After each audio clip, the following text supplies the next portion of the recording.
was this one weekend that my aunt, uncle, and cousins went away upstate, and instead of taking their dog with them or to a kennel, they asked me to watch her for the weekend at their house. I was excited to do so because not only would they pay me, but they are loaded and their house is full of fun stuff to do. They have a Havanese, which is a tiny dog. Her name is Luna. I didn't mind watching Luna because she was such a calm, low-maintenance dog. I just fed her twice a day and let her out back a couple times a day. She always followed me whatever room I was in, so if I was in the giant living room watching TV, she'd be laying on the floor in the center of the room. If I went downstairs to the basement to play video games, she followed and would lay down there. While playing video games in the basement, Luna suddenly lifted her head from the ground and stared in the direction of the boiler room. I had a dog before, and I knew this was something dogs did to any slight sound, but it was still enough of a reason for me to pause the game and feel a little unsettled. I looked in the direction of the boiler room as well. It was silent and dark in there, and there was no chance of me going in there. So I unpaused the game and continued playing, albeit a bit uncomfortable now. I guess my childish fears were getting the better of me. She put her head back down for a minute, but then, again, lifted it up and looked towards the boiler room. Deep down I knew it was probably nothing, but I was still a bit too freaked out to continue playing video games comfortably. So I turned everything off and ran up the stairs, shutting the door once Luna came hopping up. They also had another big gaming room on the main floor. It was kind of disconnected from the rest of the house in that you had to go through a narrow hallway to get there. Luna plopped herself down in front of my feet in this little game room. I played more video games for a while until it got late. Then I went down the hall to the room I'd be sleeping in, a guest bedroom that was nicer than my bedroom back at home. I threw on a pair of sweatpants and a white undershirt as pajamas and jumped under the covers, not going to sleep without watching a little TV first. Luna was obviously by the bedside. She was really growing on me, how affectionate yet calm she was. I eventually turned off the TV and went to sleep. My sleep was disturbed by a growling sound. I turned on the bedside lamp and saw Luna laying still on the floor, head down, yet growling at something. I said her name a few times, but she didn't look at me. Then she lifted her head finally to look at the closet door. Her growling grew more intense, and she stood up now, still looking at the closet. She didn't bark though. In fact, I never heard her bark once. I looked at the closet, a sliding wooden door closet. It was open about 3 inches from the left side. Of course, I couldn't really see anything from the inside. I got up from the bed really sneaky-like and tiptoed closer to the closet. I don't know what I was planning on doing really. I guess I just wanted to look through the crack, or see if I could hear something. When I got about 5 feet away from the closet door, something that I couldn't see from my bed came into view through the crack of the door. And I couldn't see any face or anything, it was too dark. But I knew what I was looking at in that closet was a person's eye, perfectly tucked between the wall and the edge of the door, looking into the room, or now at me. I screamed, but it didn't do much good since I was alone. I took Luna and ran for the front door, grabbing the emergency cell phone on the counter to call 911 during my run away from the house. It was 1 in the morning, so I didn't bother calling my aunt and uncle. The cops did a thorough sweep and found someone in the pantry closet downstairs. I never saw him though, because another officer was preoccupying me with conversation to calm me down.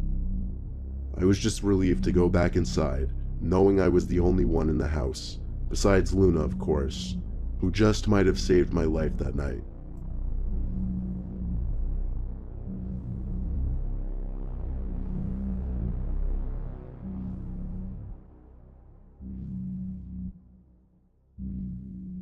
A cold December in Vermont countryside.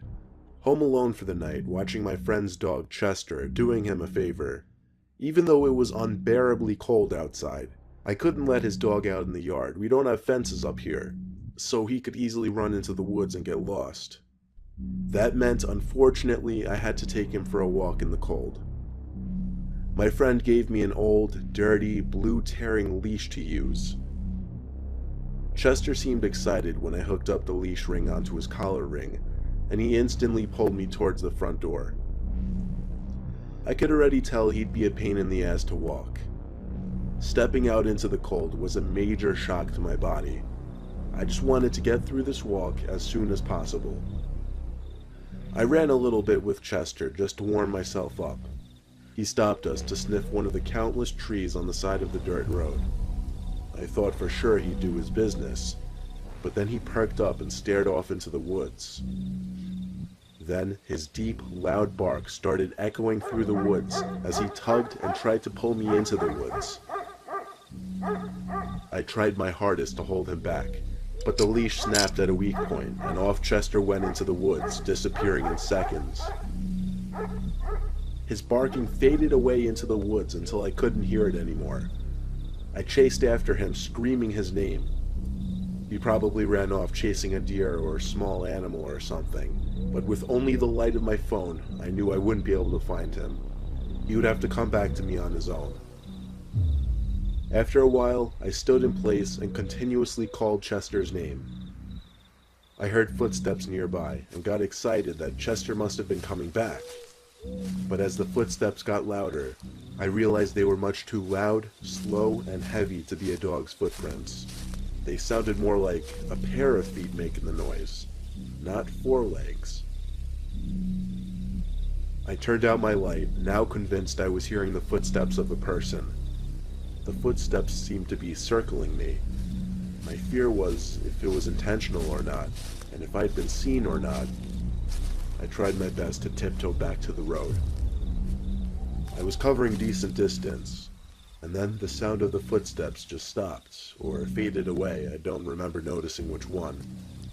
But because of this, I was more laxed with my footsteps and walked a little faster. Little did I realize that the black object I was walking towards was a person's back. I stopped, as it felt like my heart did too.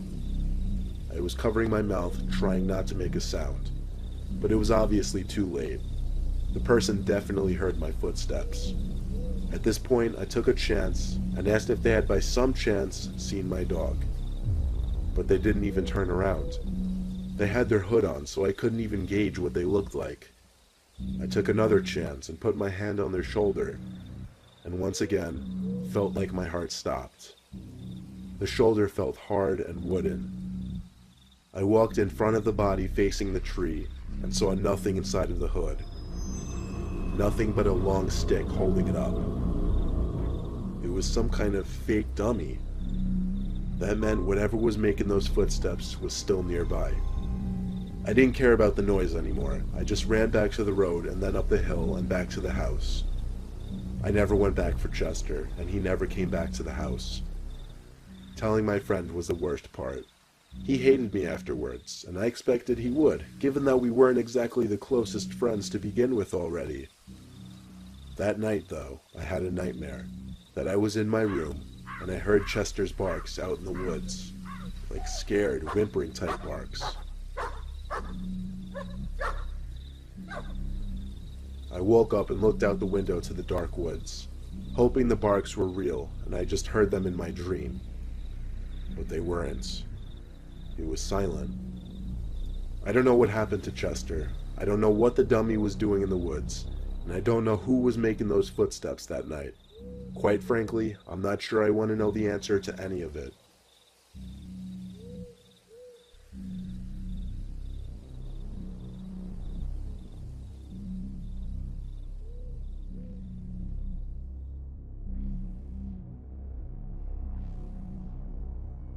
I was watching my neighbor's dog for a little extra money one night.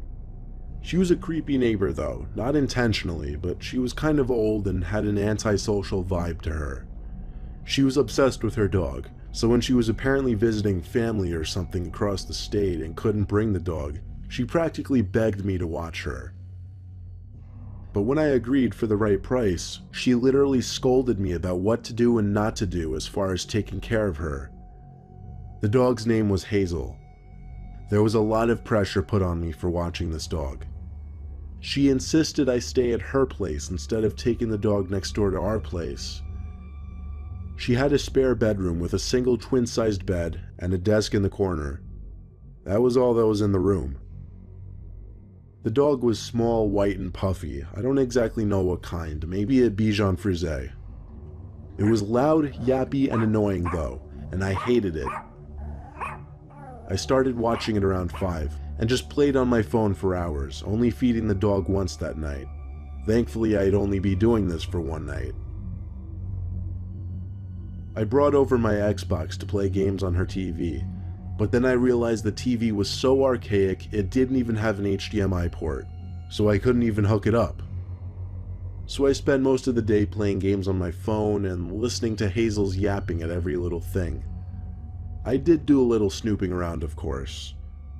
I looked into the woman's bedroom since the door was left open, even though she told me not to go in there.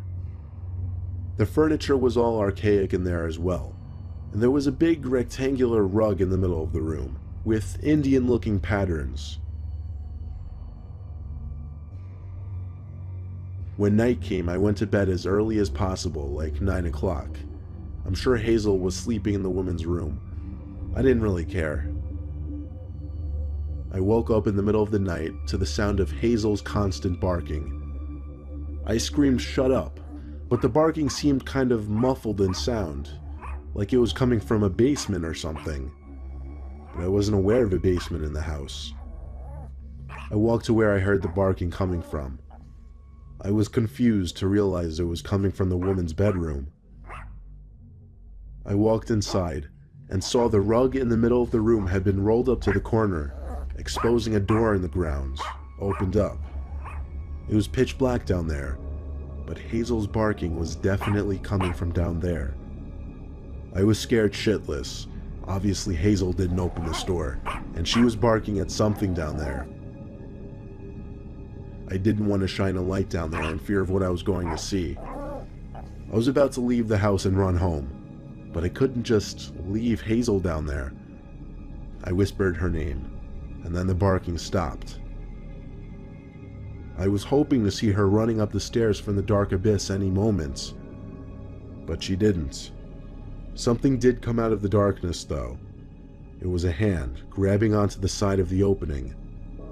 The hand of a man. I was faced with a fight or flight scenario, and being the little 15-year-old I was, I chose to run for it. I woke my parents and screamed at them what just happened. My dad called the police and reported a break-in next door. The police checked the woman's bedroom as I described. The rug was apparently back in place and the door was shut. They still went to check it out, and apparently found a big crawl space type area with a bunch of weird things laying around. No sign of a person or Hazel. When the neighbor returned home the next day, my dad confronted her for me. Apparently she threw a huge tantrum and mentioned something about the demons making noises below her at night. Then she exploded into tears over her dog. Ever since that day, we haven't spoken a single word to her. We hardly ever see her anyway. She never leaves her house. I'm okay with that. It still terrifies me to think of that night, though.